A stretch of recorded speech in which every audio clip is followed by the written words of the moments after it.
ಇದು ಖಂಡಿತ ಇದು ಆನಂದಪಟ್ಟು ಹಾಡಿದಂಥ ಹಾಡಂತೂ ಅಲ್ಲ. ತುಂಬ ಸತಿ ಲಿರಿಕ್ ಶೀಟ್ನ ನೋಡಿ ನೋಡಿ ನೋಡಿ ನೋಡಿ ಹಾಡಿದಂಥ ಹಾಡು. ಯಾಕಂದರೆ ಲಿರಿಕ್ ಶೀಟ್ ನೋಡ್ಬೇಕಾದ್ರೆ ಬಾಯಿಗೆ ಹಾಡು ಬರ್ತಾ ಇರಲಿಲ್ಲ.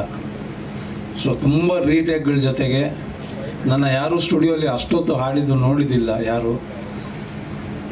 ಸರಿ, ಇನ್ನು ಬೇರೆ ಸಿಂಗರು ಇನ್ನೂ ಕಷ್ಟ ಜಾಸ್ತಿ ಆಗ್ಬೋದೇನೋ ಅಂತ ನನ್ನ ಸಾಂಗ್ನೇ ಭಟ್ ಸರ್ ಉಳಿಸ್ಕೊಂಡಿದ್ದಾರೆ. ಮತ್ತು ಕೃಷ್ಣಪ್ಪ ಸರು ಹೇಳಿದ್ರು ವಾಯ್ಸ್ ಚೆನ್ನಾಗಿದೆ ಅಂತ. ನನಗೆ ಅಲ್ಲೇ ಭಯ ಆಗುತ್ತೆ, ನನ್ನ ವಾಯ್ಸ್ ಚೆನ್ನಾಗಿದೆ ಅಂತ ಯಾರಾದರೂ ಹೇಳಿದ್ರೆ ಭಯ ಆಗುತ್ತೆ ನನಗೆ. ಈ ಪ್ರಯತ್ನ ಅನ್ನೋದು ಅಂದರೆ ಈ ಥರ ನಾವು ಹಾಡು ಮಾಡಿದ್ದೀವಿ, ಕಂಪೋಸ್ ಮಾಡಿದ್ದೀವಿ ಅನ್ನೋದಕ್ಕಿಂತನೂ ಕನ್ನಡ ಇಷ್ಟು ಚೆನ್ನಾಗಿ ಬರೆಯಬಲ್ಲ ಒಬ್ಬ ಸಾಹಿತಿ ಈ ಥರ ಒಂದು ಸಾಹಿತ್ಯ ಕೂಡ ಬರೆದು ಅದು ಜನರನ್ನು ಮೆಚ್ಚಿಸುವಂಥ ಒಂದು ಕೆಲಸ ಆಗೋದು ತುಂಬ ದೊಡ್ಡ ಕೆಲಸ. ಅದು ತುಂಬ ದೊಡ್ಡ ಎಕ್ಸ್ಪೆರಿಮೆಂಟ್ ಅದು ಭಟ್ ಸರ್ ಮುಂಚೆಂದೂ ಮಾಡ್ಕೊಂಬಂದವ್ರೆ. ಸಿನಿಮಾಲ್ಲೂ ಒಂದು ಪಾತ್ರ, ಇಡೀ ಪಾತ್ರ ನಮಗೆ ಗೊತ್ತಿಲ್ಲದಿರೋ ಒಂದು ಭಾಷೆನೇ ಮಾತಾಡುತ್ತೆ. ಸೊ ಆ ಥರ ಎಕ್ಸ್ಪೆರಿಮೆಂಟ್ಗಳು ಕನ್ನಡ ಅಷ್ಟು ಪ್ರೀತಿಸೋರು, ಕನ್ನಡ ಅಷ್ಟು ಗೊತ್ತಿರೋರು ಮಾಡೋದು ಅನ್ನೋದು ತುಂಬ ವಿರಳ. ಸೊ ಆ ಎಕ್ಸ್ಪೆರಿಮೆಂಟ್ ಇರೋವರೆಗೂ ಈ ಥರ ಹಾಡುಗಳು, ಈ ಥರ ಪ್ರಯತ್ನಗಳೆಲ್ಲ ಉಳ್ಕೊಂಡಿರುತ್ತೆ ಅಂತ ಹೇಳ್ತೀನಿ.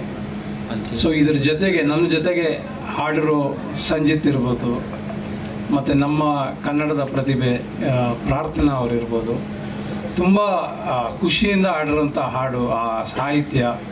ಯಾಕಂದರೆ ತುಂಬ ಸ್ಮೈಲ್ ಬೇಕಾಗಿತ್ತು ಅದನ್ನು ಹಾಡಬೇಕಾದ್ರೆ.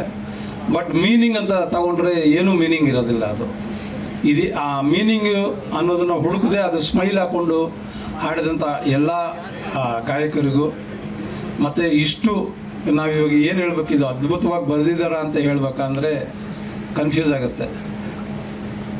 ಬಟ್ ಈ ಥರ ಕೂಡ ಒಂದು ಸಾಂಗ್ ಮಾಡ್ಬೋದು ಅನ್ನೋ ಧೈರ್ಯ ಮಾಡುವಂಥ ಭಟ್ ಸರ್ಗೆ ನಾನು ಯಾವತ್ತಿಗೂ ಅಭಿನಂದನೆ ಸಲ್ಲಿಸ್ತೀನಿ.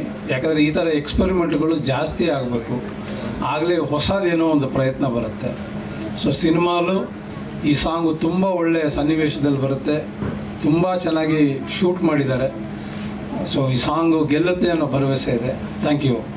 ಸ್ವಾದಿಷ್ಟತೆಯ ಸ್ವಾದ, ತಾಜಾತನದ ಆಹ್ಲಾದ, ಉತ್ತಮ ಆರೋಗ್ಯ ಮತ್ತು ಹೆಚ್ಚಿನ ರೋಗ ನಿರೋಧಕ ಶಕ್ತಿಯ ವೃದ್ಧಿಗೆ ಈಗ ನಿಮಗೆ ಸಿಗುತ್ತಿದೆ ಉತ್ತಮ ಗುಣಮಟ್ಟದ ಪೌಷ್ಟಿಕಾಂಶ Shri Vaidik millet health mix. ಇದು ಸಿರಿಧಾನ್ಯಗಳ ಸಂಪತ್ತು.